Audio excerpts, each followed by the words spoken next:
미중 관계에 여러 가지 문제가 있는데요. 그중에 가장 핵심적인 문제 하나가 대만 문제입니다. 중국은 대만은 중국 영토의 일부분이라고 주장을 하고 있기 때문에 대만을 국가로 인정하거나 거기에 준하는 외교 행위를 하는 것을 강력히 반발하고 있죠. 미국과 중국은 1979년 1월 1일에 수교를 했습니다. 그럼 이제 중국의 요구는 뭐냐면 우리와 중국과 수교하려는 국가는 첫 번째 조건이 대만과의 단교예요. 그래서 미국도 단교했고 우리도 92년 중국과 수교할 때 대만과 단교를 했잖아요. 근데 미국과 중국이 수교할 때 중국의 주장은 하나의 중국에 대한 중국의 주장을 니네가 승인했었다. 그러니까 지금 와서 대만을 지원하고 무기 판매를 하고 이런 것들은 잘못된 거다. 그래서 향후에도 대만 문제를 가지고 계속 중국을 자극하면 장기적으로 미중 관계가 충돌할 수도 있다. 그게 꼭 군사적 충돌이 아니더라도 더 이상 물러나지 않겠다는 중국의 의지를 이번에 얘기를 한 거죠. 아마도 이제 미국이 소위 중동 문제 해결을 위해서 중국의 역할을 주문을 하니까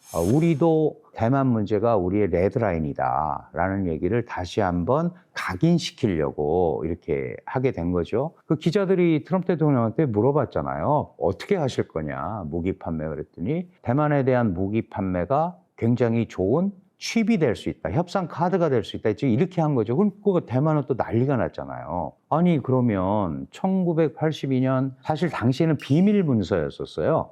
우리가 대만의 무기 판매를 계속할 거고 그다음에 그거에 대해서 중국과 상의하지 않겠다. 라는 6개 항 보증이라는 게 비밀 문서로 해줬었는데 지금 트럼프 대통령은 무기 판매 문제 시주석하고 상의하고 그다음에 팔지 안 팔지 곧 결정하겠다 이래놨단 말이죠. 그러니까 이거는 약속 위반이라고 얘기를 하는 거예요. 그래서 실제로 뭐 트럼프 대통령이 어떤 식으로 결정할지는 모르겠으나 79년 1월 1일 날 미국이 중국과 수교하면서 대만과 단교를 했지만 대만의 지정학적 중요성을 알고 있었기 때문에 79년 4월 달에 미 의회에서 대만 관계법이라는 법을 만들어요. 이 대만 관계법은 뭐냐 하면 대만을 지원하고 대사급 교류는 아니지만 경제, 사회, 문화 교류는 계속하겠다. 그다음에 대만의 자유권을 위해서 무기 수출도 하겠다. 이런 게 있었거든요. 그러니까 중국은 이걸 보고 반발을 한 거예요. 대만을 무기 수출을 하면 대만이 중국의 영토라는 걸 니네가 약속해서 우리가 수교를 한 건데 반칙 아니냐. 그래서 1982년 8월 17일에 미국과 중국 간에 또 공동성명이 하나 나와요. 무기 판매를 줄이겠다. 이런 게 내용인데 그 내용이 나올 때 6개 항 보증을 해준 거거든요. 그러니까 중국은 8월 17일 8.17 수교 성명을 위반했다고 얘기하는 거고 대만은 6개 항 보증을 미국이 안 지켰다고 얘기하는 거예요. 그러니까 이거는 금방 해결될 문제는 절대 아닙니다. 왜냐하면 이 법이 의회에서 만든 법이기 때문에 그리고 이 6개 항 보증은 비밀 문서가 해제된 다음에 2016년에 또 의회에서 재의결을 해줬어요. 그러니까 이 트럼프 대통령 맘대로 혼자서 어떻게 할 수 있는 건 아닙니다. 다만 걱정스러운 거는 저런 약속들이 중국과의 협상 카드로 쓰인다. 그러면 사실 한미동맹, 미일동맹 이런 데서도 걱정이 되는 부분이 있잖아요. 상황은 다르지만. 그래서 이게 자칫 잘못하면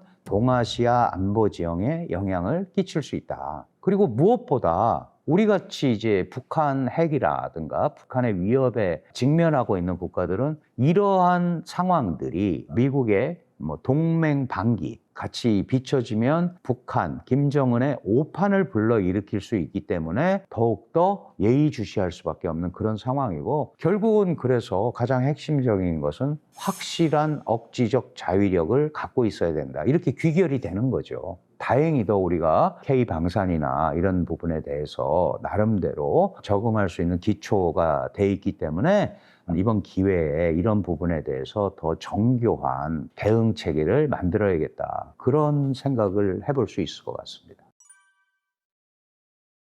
대만은 사실은 중국 영토 그 이전부터 뭐 청나라든가 이럴 때도 명나라 때도 다 거기에 늘 있던 섬이에요. 그런데 중국 땅이 워낙 크잖아요. 그리고 대만은 사실 버려진 땅이었습니다. 아무도 신경 안 쓰고. 그래서 이게 이제 일종의 뭐 어업기지처럼 이렇게 쓰였던 지역이고, 실제로는 우리 뭐 태평양 제도에 가면 소위 폴리네시안 계통의 사람들이 살고 있잖아요, 섬에. 대만도 이제 마찬가지인데, 중국에서 1945년부터 49년까지 소위 국민당과 공산당 간의 내전이 발생합니다. 원래 국민당이 중화민국이라는 국가의 집권당이었어요. 그런데 1921년 창당된 공산당이 세력을 키우고 결국은 2차 대전이 끝나면서 국민당과 공산당이 대륙의 패권을 두고 싸웁니다. 공산당은 마오쩌둥이 지도자고요. 국민당은 장개석이 지도자예요. 그런데 여기에서 장개석의 국민당이 패하죠. 패하면서 대만으로 수도를 옮긴다. 국부천대라고 들어보셨을 거예요. 국민당 정부가 대만으로 천도했다, 그런 뜻입니다. 그러면서 이제 중국이 볼 때는 국민당이 지금 대만에 가 있는 거잖아요. 그러면 중국을 실질적으로 완전하게 통일을 하려면 중국은 공산당이 이끄는 국가니까, 그리고 일당 체제잖아요. 국민당이 이끄는 대만, 이 지역을 통일을 해야 되는 거예요. 그러면서부터 중국과 대만 간에, 이제 우리가 이걸 양안 관계라고 하는데, 대만 간에 소위 투쟁이 시작이 된 거다, 이렇게 볼 수 있고, 기본적으로 그 대만은 원래 중국의 성의 하나예요. 지금 가 있는 대만은 중화민국 정부가 천도한 겁니다. 국민당의 중화민국 정부가. 그래서 중화민국 임시정부가 있다고 그래요. 근데 아시다시피 2000년에 대만의 독립 성향을 강조하고 우리는 본토와 아무 관계가 없다라고 주장하는 민주진보당, 민진당의 후보가 당선이 돼서 8년간 대만을 이끌었고, 그래서 중국과 대만 사이가 아주 나빠졌죠. 그러고 나서 국민당의 마잉주오라는 후보가 다시 찾아왔어요. 그러면서 이제 중국과는 우리가 그래도 한 뿌리야 이랬는데, 그 다음에 또 8년을 누가 하냐 하면 민주진보당, 독립성향의 민주진보당의 차이잉원이라는 여자 총통 지도자가 8년을 또 통치합니다. 그러면 요번에는 되게 이제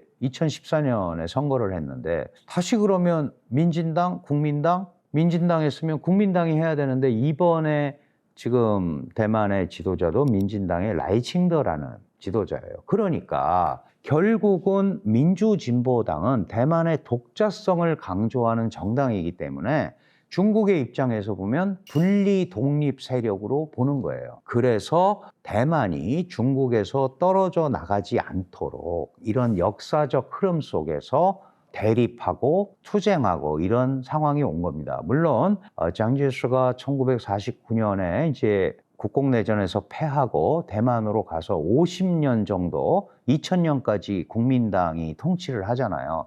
그때도 대륙에서, 중국 본토에서 패하고 왔기 때문에 계속 갈등기를 갖고 있었어요. 전체적인 무력 중도는 아니지만 우리가 잘 아는 금문도라는 섬을 중국이 점령하기 위해서 58년 동안 포전 3박 4일간 8.23 포전이라고 했는데 뭐 점령을 못했고, 어쨌든 그런 소규모의 충돌도 계속 있었고 국제사회에서의 갈등도 계속 있었다. 다만 중화민국은 1971년 유엔의 법통적 지위를 중국이 가지고 갑니다. 그때까지는 안보리 상임이사국이에요. 중화민국이라는 데가. 그래서 2차 대전 때도 보면 알지만 무슨 얄타 회담, 포츠담 선언 막 이런 데 보면은 장제스, 처칠 이런 사람들이 세계의 운명을 결정하고 그러잖아요. 그럴 만큼 힘이 있었는데 이제 중국의 부상에 따라서 대만은 사라지는, 그리고 지금 현재는 국가로 인정하는 나라가 11개밖에 없어요. 그러니까 외교적으로 굉장히 고립이 돼 있죠. 그러면 이제 대만은 자신들이 이러한 상황에 처해 있다는 걸 알리기 위해서 대만 문제를 국제화하려고 노력을 하고, 중국은 대만은 나라가 아니고 국민당과 공산당 간의 내전의 결과로 지금 대만에 살고 있는 거다. 그러니까 통일이 돼서 중국의 품에 돌아오는 게 당연한 거다. 이게 이제 시진핑이 강조하는 중국의 꿈, 중국몽이라는 거 있잖아요. 시 주석이 그런 말을 하죠. 중국몽의 진짜 완성은 대만과의 통일이다. 대만을 통일하는 거다. 이렇게 표현을 한단 말이죠. 그러면 이게 뭐 평화적으로 통일하는 방법도 있고 여러 가지 방법이 있지 않겠어요? 근데 제일 두려워하는 게 뭐예요? 압도적인 군사력, 국력을 가지고 무력으로 대만을 침공을 하거나 통일 시도를 할 때 대만은 저항할 수단이 마땅치가 않잖아요. 그러니까 대미 관계를 더 강화하고 작년 11월 7일에 다카이치 일본 총리가 그런 말을 했어요. 대만의 유사는 일본의 유사다. 그러니까 지금 중국하고 일본 간에 아주 또 그 첨예하게 대립을 하고 있잖아요. 아니, 타이완, 대만이라는 데는 중국의 영토인데 어떻게 그게 일본의 유사 문제가 되느냐. 이거야말로 내정 간섭이다. 그리고 다카시 총리가 얘기했잖아요. 대만에 문제가 생기는 거는 일본의 안보에 위협이 되기 때문에 우리도 참전을 하겠다라는 뜻을 밝혔잖아요. 그러니까 기존에 있는 주1미군은 동원될 수 있다는 것을 보여주는 거 아니겠어요? 그러면 대만의 입장에서는 이런 미국과 일본과의 안보 강화 이런 걸 가지고 중국에 대응을 해야 되는 그런 상황이다. 이렇게 말씀을 드릴 수가 있습니다. 그러니까 상대적으로 대만의 공간이 굉장히 협소하다. 이렇게 봐야 될 것 같습니다. 아니, 당연히 대만은 민주 자유 시장 경제 국가인데 어떻게 사회주의 체제를 받아들이면서 일당 독재를 해서 갈 거냐. 우리는 민주사회다. 그리고 우리가 중국이어야 될 이유가 별로 없다라고 얘기하는 거예요. 사실은 대만이 아까 제가 원주민들, 그 폴리네시아 계통의 원주민들이 있었는데 명나라가 이 만주족인 청에 의해서 멸망을 당하잖아요. 그때 명나라의 그 장군이 대만으로 망명을 합니다. 그땐 대만은 그냥 작은 그 섬이죠. 어업을 하는 섬인데 정성공이라는 분이에요. 정성공이라는 사람이 소위 본토의 유민을 이끌고 와서 대만에 정착을 하는 거예요. 여기는 내가 다시 본토로 돌아가겠다. 이제 이런 생각을 가지고 가면서 소위 명나라 시대의 제도와 유학, 육아 이런 거 성리학이 있었잖아요. 그런 것들을 대만에 심게 되는 거죠. 그러면서 중국과의 본격적인 연계가 생기는 겁니다. 그런데 아시다시피 중화인민공화국은 1949년에 사회주의를 모토로 성립된 국가예요. 그게 자유민주 국가라면 또 모르겠으나 그리고 중간에 또 제가 금방 말씀드린 투쟁을 통해서 이렇게 했는데 아니 내가 중국에 속한다라고 그럴 수가 없는 거죠. 그러니까 그런 개념 자체가 완전히 다르고 또 하나는 제가 약 300여 년 전에 정성공이라는 사람이 본토의 유민을 이끌고 왔다고 그랬는데 또 한 번의 유민이 오죠. 그게 1949년에 장제석이 대만으로 올 때 약 200만 명 정도의 또 중국 본토 사람들이 넘어와요. 와가지고 또 대만을 완전히 장악을 하죠. 그러니까 원래 원주민들이 있고요. 그 다음에 300여 년 전에 넘어온 주로 복건성, 대만을 마주보고 있는 복건성 쪽에서 넘어옵니다. 이 사람들, 그 다음에 49년에 장제석과 같이 넘어온 사람들 이렇게 돼 있거든요. 그걸 제일 앞에 원래 살았던 사람들을 원주민이라고 하고 주로 산에 살기 때문에 고산족이라는 표현도 써요. 그 다음에 정성공, 명나라 말기에 넘어온 사람들, 이 사람들이 자기네들은 본성인이라고 얘기하는 거예요. 본성인.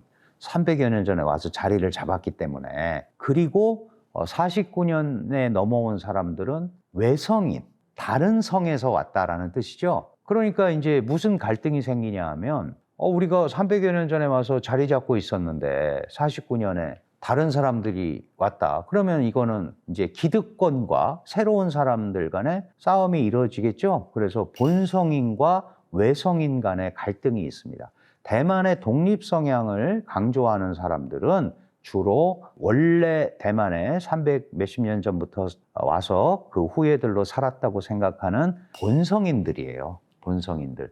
그 갈등이 남아있죠. 그런데 이제 민주진보당 같은 경우는 지금 최근에는 그거보다 또 한 걸음 더 나가 있습니다. 우리가 뭐 생각해 보니까 중국 본토하고 별 관계가 없다. 따로따로 사는 게 맞다. 라고 주장하는 이런 이제 사람들이 많이 생긴 거예요. 이거를 중국은 분리 독립주의자다. 타이두라고 그럽니다. 대만 독립주의자. 이런 표현을 쓰거든요. 그래서 이 대만 독립 성향과 독립주의자들을 어떻게 중국이 다루느냐가 굉장히 중요한 포인트고, 당연히 중국으로부터의 독자성을 가지려면 우리가 중국 본토와 별 관계 없다라고 생각하는 사람들은 또 그걸 지지하는 사람들을 정치적 자산으로 활용해야 되잖아요. 그래서 매번 총통 선거나 지방선거 이런 게 열릴 때마다 친중이냐 반중이냐 뭐 이제 이런 얘기들이 계속 나오는 거예요. 그런데 국민당이 본토에서 왔는데 민진당에 비해서는 상대적으로 중국과 잘 지내야 된다고 생각하는데, 그렇다고 그걸 친중이라고 얘기할 수는 없어요. 국민당도 공산당과의 투쟁에서 본토를 빼앗기고 온 거잖아요. 다만 국민당에 지금은 이제 야당이죠. 국민당의 생각은 뭐냐 하면 국력 차가 너무 나고 군사력 차이도 너무 나니까 중국과 각을 세우는 것보다는 협력적 분위기를 가지고 가는 것이 대만의 안정과 장기적 발전에 훨씬 유리하다라고 주장을 하는 거예요. 그러니까 사실은 뭐 우리가 이렇게 해서 중국한테 완전히 밑에 들어가서 하겠다 이런 뜻이 아니고, 안정적 관계를 유지하는 것이 훨씬 대만의 미래에 좋다라고 얘기를 하고 있는 겁니다. 근데 상대적으로 민주진보당은 우리가 이제 더 독자성을 강화해서 독자적으로 가야 된다고 얘기를 하는 거기 때문에 우선 대만 내부에 극심한 분열, 좌우 분열이 있습니다. 거기도 우리도 뭐 진보 보수 이런 얘기를 하는데, 대륙 정책을 둘러싸고 본토 정책, 그다음에 대중 정책 이런 거죠. 이거를 둘러싸고 의견이 많이 다르기 때문에 선거 때마다 그게 이슈화가 되는 이런 게 계속 반복되고 있는 상황입니다. 친일 정서가 좀 다르긴 하죠. 그 일본이 이제 어떤 행동을 했느냐에 따라서도 좀 달라지는데, 우선 대만은 일본에 대해서 우리 같이 극렬한 저항을 하지 않았어요. 우리는 굉장히 극렬한 저항을 했잖아요. 예를 들어서 3.1 독립 만세 운동도 그렇고, 또 나라를 빼앗기고 해외에 가서 그 임시정부도 수립하고 지속적인 이런 거를 많이 했고, 그렇게 하다 보니까 또 일본의 탄압이 우리한테 더 심했죠. 사실 굉장히 심했고, 그러니까 보이게 보이지 않게 저항 정서가 굉장히 많이 싹터 있었습니다. 그런데 사실은 이제 일본이 대만을 자기 영토로 편입시킨 게 잘 아시는 1894년의 청일전쟁이에요. 청나라가 일본한테 지잖아요. 그래서 대만을 일본에 할양합니다. 대만을 일본에 할양. 그러니까 이제 일본의 영토가 된 거잖아요. 대만이 저항을 세게 하지 않았고, 대만이라는 지역이 농사가 나름대로 어쨌든 아열대에 가까운 지역이니까, 아열대 지역이니까 농산물이나 이런 것들이 나름대로 풍부하게 생산을 할 수 있고, 그다음에 바다니까 어업 자원도 상당히 있고, 그다음에 일본의 식량 기지라든가 특히 2차 대전 또 이럴 때는 아시다시피 병참 기지로 또 쓰기도 하고, 동남아에서 전쟁하는데 기지로 쓰기도 하고, 이러면서 사실 대만에 대한 일종의 압박이라기보다는 뭐 투자 이런 것들이 많이 들어갔어요. 그래서 청일전쟁 때 할양이 되고 나서 이제 일본의 자본이 들어오기 시작하잖아요. 그러니까 일본의 자본이 들어오고, 대만을 잘 살게 하기 위해서 들어온 자본은 아니에요. 그건 수탈하기 위해서 들어온 거죠. 그래서 자기가 1등 식민이고 너희는 식민지 시민이고, 그래서 이제 대만 사람들을 부리잖아요. 근데 대만은 섬이었고, 그다음에 본토에 관심에서 떨어진 그런 섬이었단 말이에요. 그러니까 다른 기초들이 없잖아요. 뭐 공업 기초도 없고 다른 것들을 별로 생각할 수가 없는 이런 상황에서 일본의 자본과 기술이 들어오니까, 이것 때문에 혹시 대만이 새로운 길을 찾은 게 아닌가. 이걸 이제 우리가 식민지 근대화론, 뭐 일본식 용어지만 식민지가 됐기 때문에 나라가 발전했다. 이런 것들이 일부 대만 사람들한테 먹힌 게 있어요. 그러니까 일본이 들어와서 도로도 생기고 산 꼭대기까지 상수도도 생기고 그런 건설이 이루어졌다. 농지 정리도 되고 이제 그런 것 때문에 일본에 대해서 저항을 하지 않으니까 일본도 압박을 할 필요가 없잖아요. 자기네들 필요한 대로 많이 건설해서 사실 수탈해 가기 위해서 그런 건데 이제 그런 것들 때문에 일본과의 직접적 충돌이나 이런 악감정이 상대적으로 훨씬 적다. 이제 그런 의미에서 우리 같은 반일 감정 이런 것들은 안 갖고 있는 거예요. 그러니까 50년간 통치를 했는데 어떻게 아직도 일본에 대해서 저렇게 우호적인 감정을 가지고 있지라고 이제 많은 분들이 생각을 하시는데 제가 말씀드린 그런 이유들이 복합적으로 얽혀서 일부는 일본이 사실은 자본과 기술 뭐 이런 게 들어와서 대만이 오늘날 공업화의 기초를 다질 수 있었다. 산업화의 기초를 다질 수 있었다. 식민지 근대화론 관점에서 평가하는 사람도 있다. 그런 사람이 많은 거죠. 물론 아닌 사람도 있습니다. 일본에 대해서 나쁜 감정과 일본이 대만을 수탈해 간 데 대해서 계속 비판하고 그런 사람도 있지만 전체적인 분위기가 일본에 대해서는 그렇게 악감정을 가지고 접근하지 않는다. 이렇게 볼 수 있을 것 같아요. 사실은 한대만 관계는 1992년 8월 23일 날 끝나죠. 이제 외교 관례상 우리가 중국과 수교한다라는 걸 알리면 그 전날 단교한 나라가 한국과의 단교를 선언을 하죠. 그래서 우리는 8월 23일 영시를 기해서 이제 대만에 의해서 단교를 당했죠. 모두에 말씀드렸지만 그 우리 임시정부라든가 이런 그 정부가 상해에서부터 5번을 옮기면서 저 중경까지 가서 이제 우리가 해방을 맞아서 귀국을 해요. 그럴 때마다 한국을 지원하고 도와준 게 바로 중화민국 국민당 정부입니다. 사실은 공산당 하고는 우리 임시정부가 그렇게 밀접한 관계가 없어요. 물론 마지막에 몇 년간은 서로 관계가 있었지만. 그러니까 중화민국이라는 국가, 그다음에 국민당이라는 중화민국 정부, 여기에 국민당 정부 입장에서 보면 한국은 배신자죠. 우리가 그렇게 도와줬는데 어떻게 우리를 헌신짝처럼 버리고 우리의 적인 중국과 수교할 수 있느냐. 이제 이렇게 된 거예요.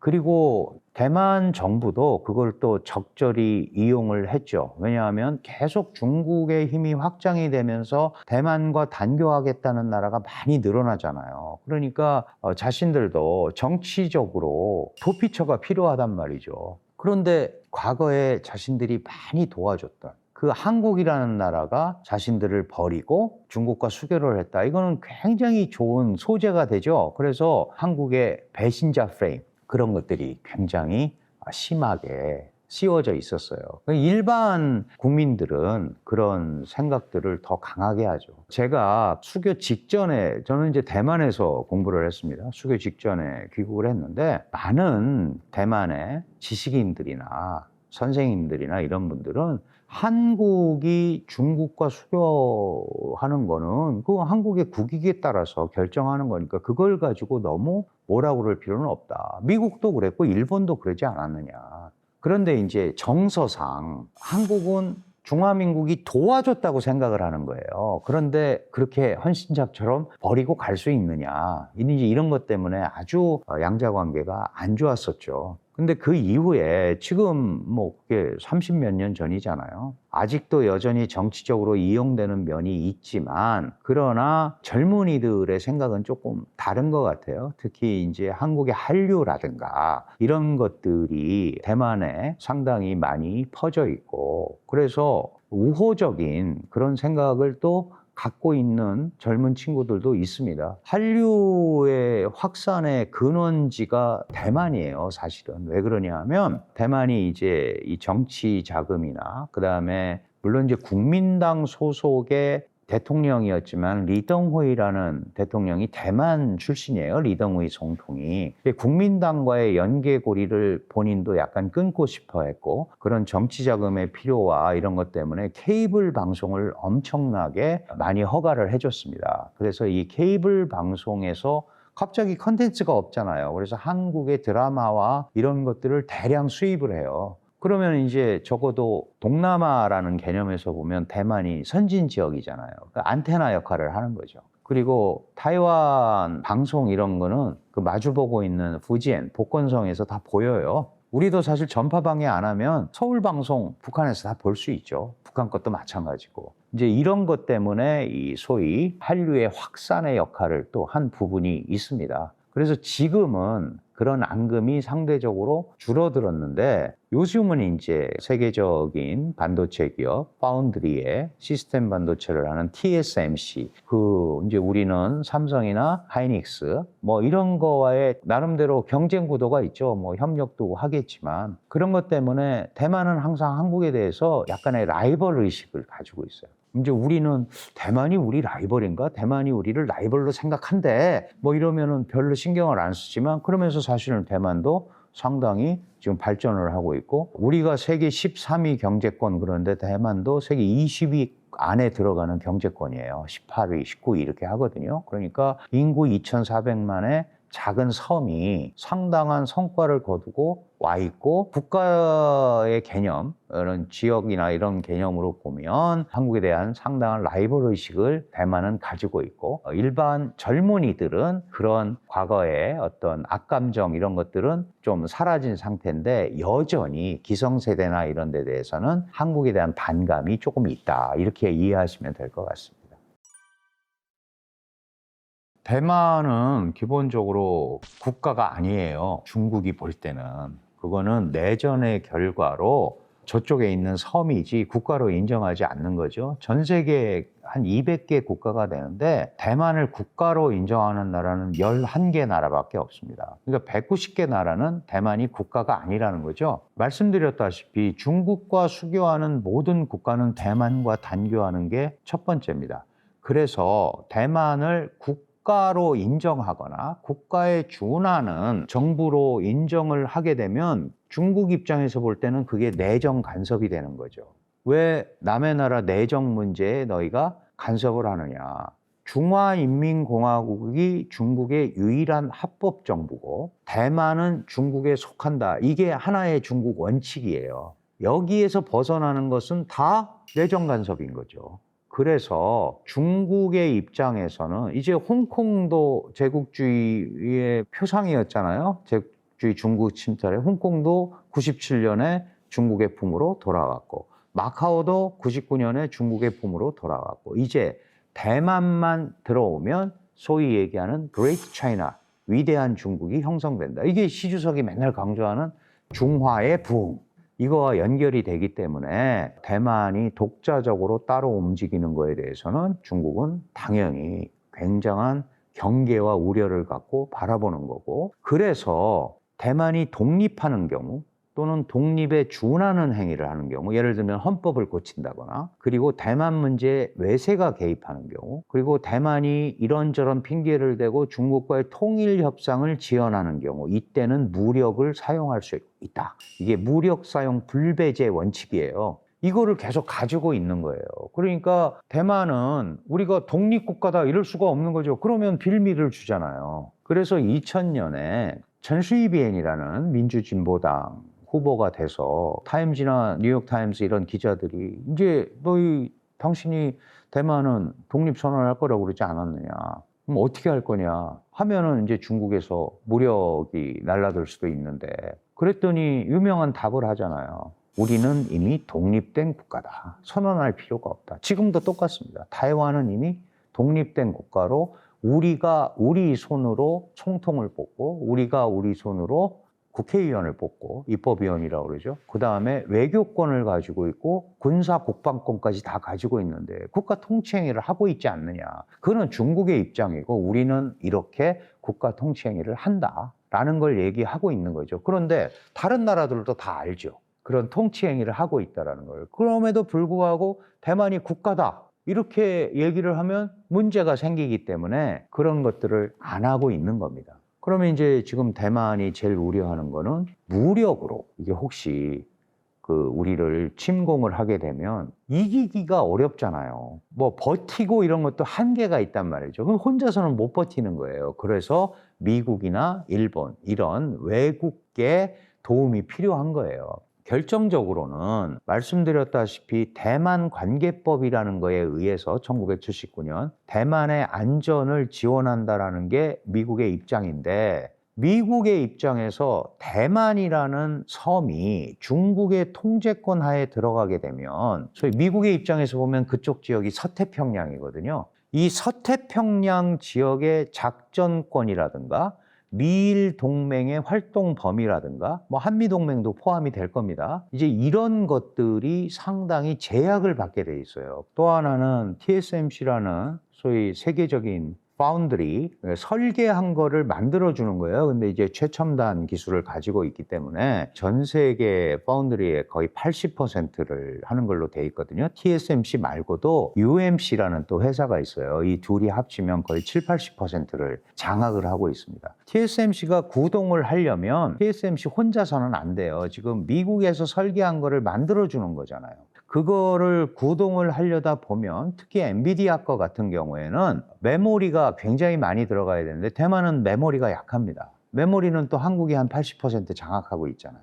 그걸 이제 HBM이라고 그러죠. 고대역 광폭 메모리. 아주 쉽게 말씀드리면 엔비디아가 설계한 최첨단 사양의 칩을 TSMC가 만들려면 한국에 HBM이 필요합니다. 그리고 여기에 일본의 소재들, 포토 레지스트라든가 네덜란드의 EUV 장비라든가 이런 게 다 들어와야 돼요. 이 반도체 생태계, 이 메커니즘이 통째로 움직일 수는 없는 거죠. 그럼에도 불구하고 미국이 볼 때는 어디선가 만들어줘야 미국의 첨단 과학기술이 또 돌아가잖아요. 그러니까 지정학적인 중요성에다가 지경학적인 중요성까지 합쳐져서 대만이 굉장히 중요한 역할을 하고 중요한 지역으로 떠오른 겁니다. 대만 스스로도 대만을 지키는 것은 군사력, 국방력이 아니고 반도체다. 호국의 신 그러잖아요. 반도체가 호국의 신이다. 무슨 얘기냐 하면 중국이 대만을 점령하기 위해서 뭐 미사일을 쏘거나 예를 들어가지고 이제 이런 걸 해서 TSMC 공장이 파괴가 됐다. 그러면 지금 대체제가 불가능한 상황에서 전 세계가 어마어마한 혼란에 빠지겠죠? 그러면은 제재가 들어갈 거고 중국한테도 그 좋은 건 아니잖아요. 그런 의미에서 무력 침공을 과연 그렇게 쉽게 할 수 있을까? 이제 그런 얘기들이 나오는 겁니다. 그러니까 미국의 필요에 의해서 대만을 포기하기가 쉽지 않을 거다라는 게 대만의 생각인데, 얼마 전에 미중 정상회담에서 마치 그 부분이 미국의 입장에서 중국과의 협상 카드로 쓰일 수도 있다. 이런 얘기를 함으로써 사실 동맹이라는 거는 마지막까지 군사행동도 같이 하고 서로 도와주는 건데 그걸 우리가 이제 거래적 동맹관이라고 그러잖아요. 이렇게 동맹 자체를 거래 비용으로 판단을 하는 거는 잘못된 거 아니냐. 이것 때문에 이제 대만이 지금 불안에 쌓여 있다. 이렇게 볼 수 있는 겁니다. 사실은 2027년은 시 주석이 혹시 하게 되면 이제 네 번째 연임을 할 수 있는 21차 중국 공산당 대표대회가 열리는 때입니다. 그러면 위대한 중국, 거대 중국, 그레이트 차이나의 소위 전리품으로 대만과의 통일, 뭐 이런 것들을 내세울 수 있지 않느냐. 그리고 마침 2027년은 또 인민해방군 창건 100주년이에요. 그러니까 상당한 수준의 군사 강국화가 이루어졌다는 것을 또 대외적으로 과시하는 이제 이런 개념인 거죠. 또 하나는 아시다시피 이제 미국이라는 국가는 대만을 만약에 중국의 품 안으로 대만이 가거나 대만에 대한 통제권이 가게 되면 사실은 그 옆에가 동중국해라는 데거든요. 그 밑에가 남중국해입니다. 그러면 이 남중국해까지의 해상 패권에 결정적으로 손상을 입게 돼 있어요. 그러니까 대만이 매우 중요하잖아요. 그런 면에서. 그렇기 때문에 이걸 이제 지켜야 되는 거죠. 근데 이런 2027년이나 2030년 이런 게 이제 다 그 임기들하고 다 관련이 돼 있는 거예요. 트럼프 대통령의 임기 뭐 이제 이런 거하고도 다 이제 관련이 돼 있는 건데, 문제는 뭐냐 하면 그런 것들이 주로 나오는 진원지가 이제 미국의 싱크탱크나 미국의 국방부나 이런 데서 나온다는 거죠. 아무도 알 수는 없어요. 왜냐하면 푸틴이 많은 전문가들이 지금 우크라이나 공격할 상황이 아니야라고 했는데도 불구하고 공격을 했고, 뭐 금방 끝날 거다. 뭐 세계 제2위의 군사 대국이니까 그랬는데 지금 4년이 넘게 이어지고 있거든요. 이 전쟁은 알 수가 없습니다. 미국 이란전도 마찬가지예요. 그래서 섣부르게 이런 충돌이 일어났을 때 그 뒤에 남는 상처들 이거 치유하기가 굉장히 어렵거든요. 그래서 이제 그런 얘기들이 나오는 근거는 충분히 이해가 되지만 실질적으로 그런 전쟁 행위라든가 이런 것들이 벌어질 가능성은 그거하고는 약간 좀 분리해서 생각을 해봐야 된다. 이제 이런 말씀을 저는 드리고 싶습니다. 아무도 도와주지 않으면 대만 스스로도 국방부 보고에 의하면 72시간 정도밖에 못 버틴다라고 그래요. 72시간. 완전히 함락당하는 거는 144시간이면 끝난다. 며칠 안에 끝난다는 거예요. 근데 예를 들어서 중국의 공세에 대해서 미국이나 원래 이제 대만 관계법에 의해서 도와주게 돼 있으니까 그렇게 오면 대만이 일정 기간 버티면 비길 수는 있겠다. 이런 생각을 하는 것 같아요. 이기지는 못하더라도. 그리고 대만도 그 미사일이 있습니다. 스커트 미사일 개발국이에요.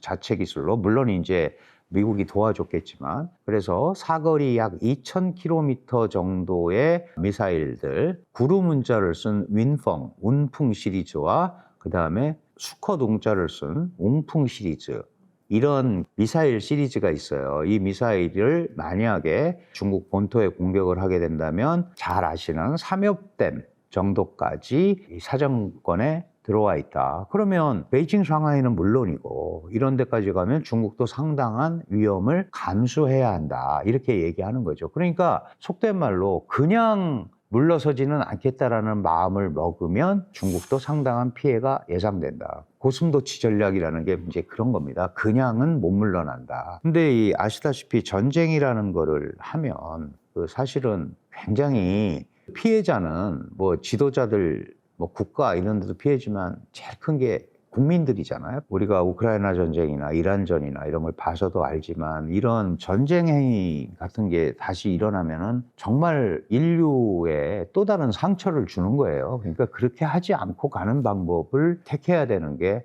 우리의 가장 핵심 문제다. 평화와 번영, 안정 이런 쪽에 좀 초점을 맞추고 갔으면 좋겠습니다.